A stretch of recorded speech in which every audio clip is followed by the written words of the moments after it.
Hey guys, it's me, Danny of Helloween, and you're listening to Brutally Delicious Radio Podcast. And yeah, have fun listening to it, and can't wait to see you live wherever it will be. 1, 2, 3, 4. The Brutally Delicious Podcast. The Brutally Delicious Podcast. The Brutally Delicious Podcast. The Brutally Delicious Podcast. Around 9 or 10, something like this. Just got out of bed, right? yeah. I'm an early bird anyway, so I wouldn't care about it at all. You've been doing press all day? No. I'm the drummer. Nice. Excellent. Well, thank you for joining me. I appreciate it. Oh, thanks for asking the drummer. Once again, hey. Hey, without the drummer, where would it be, right? You keep the time and you keep the backbone of the whole thing going, right? Yeah, seduce me. Yes. Right. Whatever. So I'm buttering you up for a good conversation here.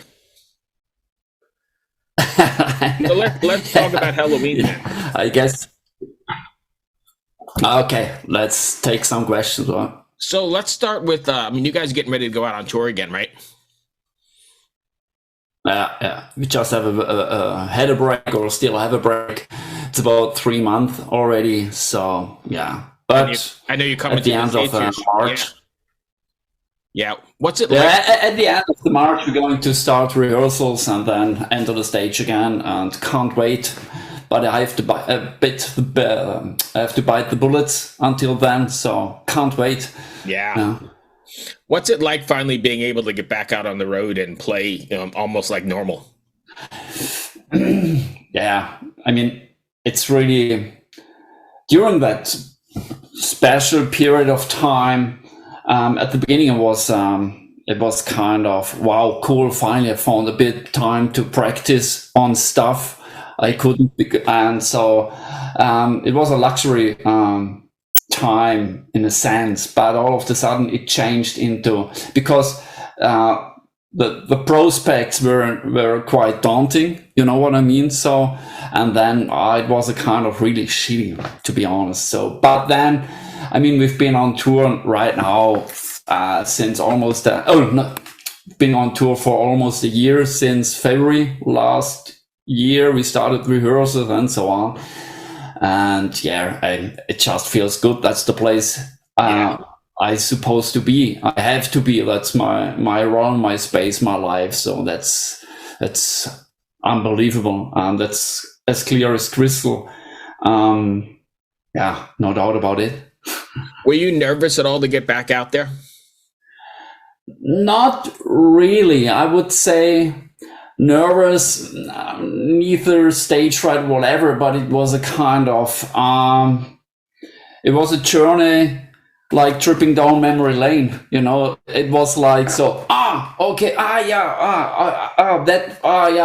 was like deja vu, right? And we were kind of a tense was going on, because and we were kind of flustered, but not nervous in a sense, because going out on stage, and then we'll see how the live world has changed. That was the most important point back then, because the world has changed since that thing took place, and we didn't know how it had been changed for us.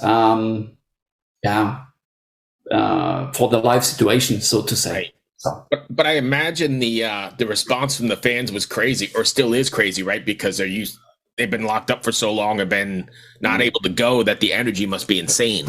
Yeah, they completely enjoyed themselves and the situation on the concert as much as we did, and still do.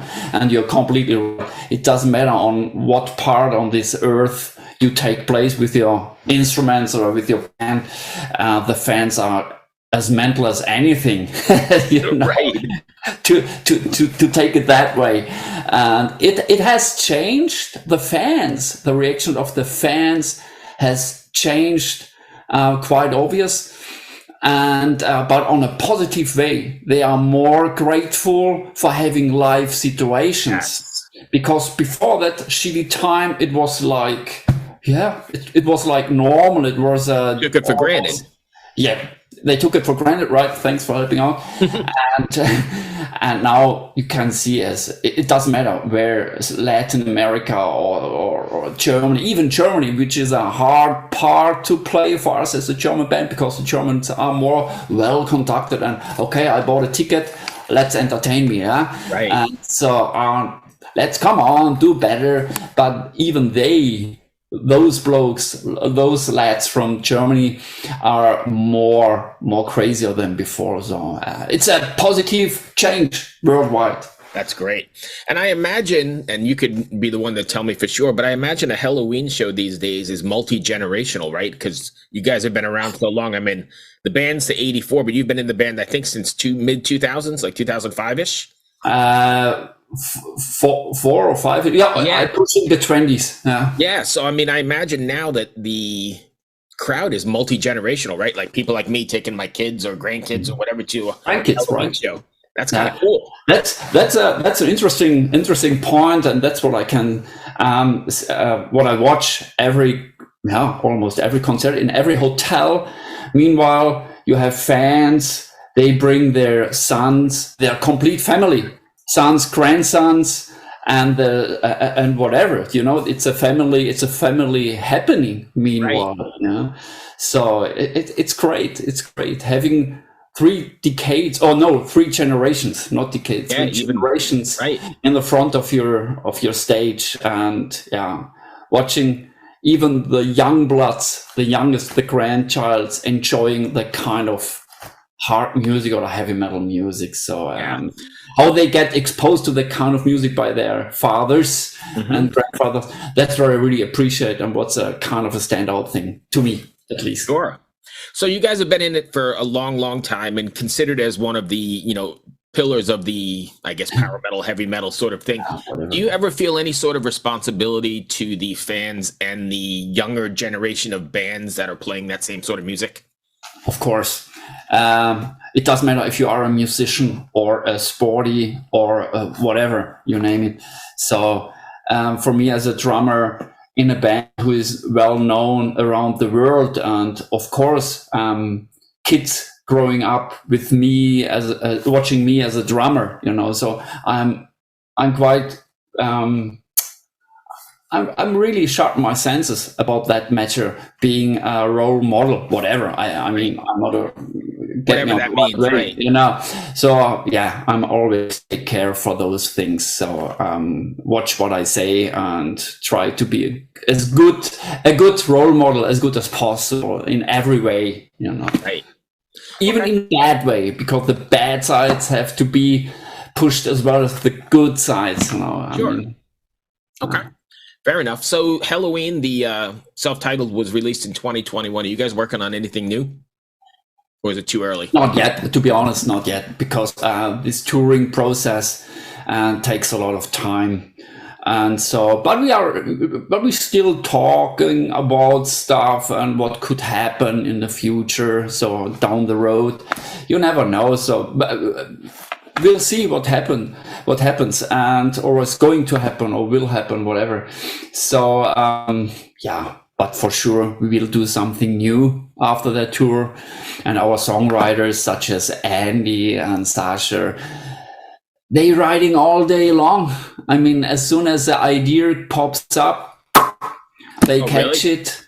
Yeah. Especially Andy is a monster. He has his computer in front of his TV, and a guitar next to him, and then he's sitting there watching TV, smoking a cigar. And then he gets the idea. And boom! Here we are. Boom! And that's impressive. It's impressive. It takes me kind of aback watching him, creating ideas and song structures or even demos. And I mean, it's great. I mean, I'm really proud being a part of this band with those songwriters such as Waiki, for example. And they've been writing all day long. I imagine it's not easy to write to not write the same record. Does that make sense? I mean, you still want to be in the Helloween, theme or whatever, but to not write the last record, you still have to be sort of different from record to record, right? Of course, but we never, in general, we never spend any minute about that thought. Oh, you guys don't think about that at all? No, not at all. We just write. We just play what comes up, and that's what we've been doing ever since the day I joined this band. And we never talk about that thing. We spent no thought about those things at all. So was there ever a time when you finished a song or started writing a song and you went, oh, damn, that's too close to the last one. We can't use it. Never, ever. Because it's always different. Naturally. It comes always out naturally quite different. So, you know what I mean. Right, so, and that what makes me really, we are on a safe trip, so to say, in a point of creativity. Yeah. Right. You guys all write together. I know you said he writes in front of his TV and comes up with the ideas, but then do you eventually get into a room and bounce things off each other, or is the song written and then given to you? Yeah, it's as soon as someone comes up with an idea, he creates or he records a full demo to get an impression of the song. Actually, the demos are already written songs, so to say. But to me as a drummer, I can change the drum parts and whatever. And as soon as someone comes up with a better idea, so we will give in to that idea, to that change, or especially the certain songwriter will give in. So we are not so selfishing anymore as it was in the earlier days, Right. Meanwhile, we have a lot of respect and faith in each other. So, and that what makes that thing quite easy. I mean, you've been doing it together for a long time, so it's probably really comfortable. Yeah, it's quite comfortable. Even for me, I'm an early bird, and Andy is the opposite. So to have a writing session would be a pain in the arse for both of us. So right. I download the ideas, and I'm able to record my ideas here in my little home studio, whatever you want to call this one. And so can we swap the drum parts back and forth and talk about the drums and songs and whatever. So it makes things easier for each other. And so, that's a cool working flow, and hope things will come up easier for the next record as it was for the last. Right. So I know you said you're playing the US here in the spring, and then what do you have after that? Are you doing Latin America as well? Yeah, we start now in April with Latin America. Okay. So that's a kind of Monsters of Rock tour. Mm-hmm. Kiss as headliner, Scorpions, Deep Purple, Halloween. Really? Halloween, and certain like Europe. Certain concerts will be opened up by Europe, for example, Sepultura, whatever. So that brings us for 6 concerts to Latin America. Then we are heading back to Germany. We have to do 2 more concerts here in Germany. And 3 days after that, we're heading back to North America and start the US dance. And that brings us at the beginning to June, and then we slip directly into the festival season. Right. So I know you mentioned that German fans are sort of reserved and want you to entertain them, but I think Latin America, from what I've talked to other people, is quite the opposite, right? They're pretty insane for metal. Insane, man. Insane. Even over the top of insane. They are completely frustrated. That's, they're really upfront. So, that's I have any words to describe what's going on there. So, that doesn't mean that any other fans of No, I know, but I've heard that those guys are they are completely intense. They are really intense, but respectful, but intense. Right. That's compared to Europe, especially Germany and Japan, where they are really well conducted. So it's like, okay, song finished. Okay, wow. That's funny. I never really talked to anybody about how Japan was. Is that how it is? It's pretty reserved. It is. It is. The venue could be packed with 10,000 people. Backstage, you could easily start thinking no one bought even one ticket. Really? Because they are so quiet. And now, is it because they have guards there, or are they just reserved? That's just their culture. They are a really well conducted. Right conducted is the right expression, I think. Well conducted and well respected fans. So not much. There's no pushing. Oh, I was the first one. Let me first. Right. And it's like, okay, they're really, really respectful to each other. And even after the song, it's like, wow. That's funny. Quite. That's interesting. Anyway, yeah, it's so crazy. no mosh pits in Japan. You could easily find some.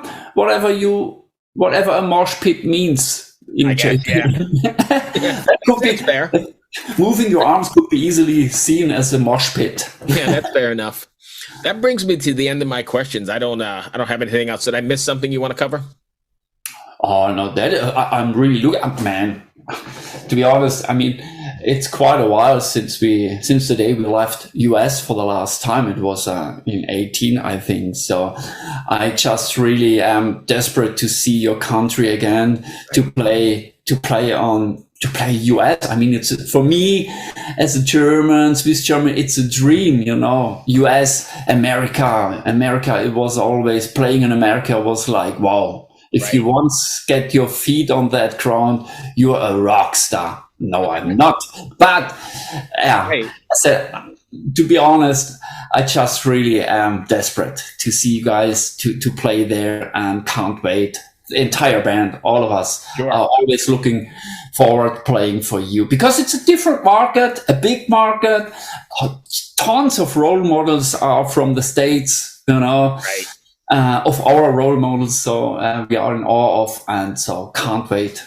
That's excellent. I mean, I looked at the tour routing. You're coming nowhere near me because you're only doing like 13 dates here. Yeah, I think it really sucks. So I'm going to miss you this time around. But yeah, with the tour bus, the traditional way. Yeah, that's much better, right? Yeah, that's rock and roll. You know it. Well, that's all I got, my friend. Thank you, my friend. I appreciate you taking the time. I know you're busy. No, I'm not so busy. I'm the drummer. Still very important, right? I'm still going to tell you that. That's what I didn't mean. So, but no one wants to speak with the drummer. I rather let the drums do the talking in a sense. Yeah. Anyway, be safe on the tour, and hopefully we'll catch you on the next time around. Hey, thanks, Cheers, mate. my friend. See you. Bye.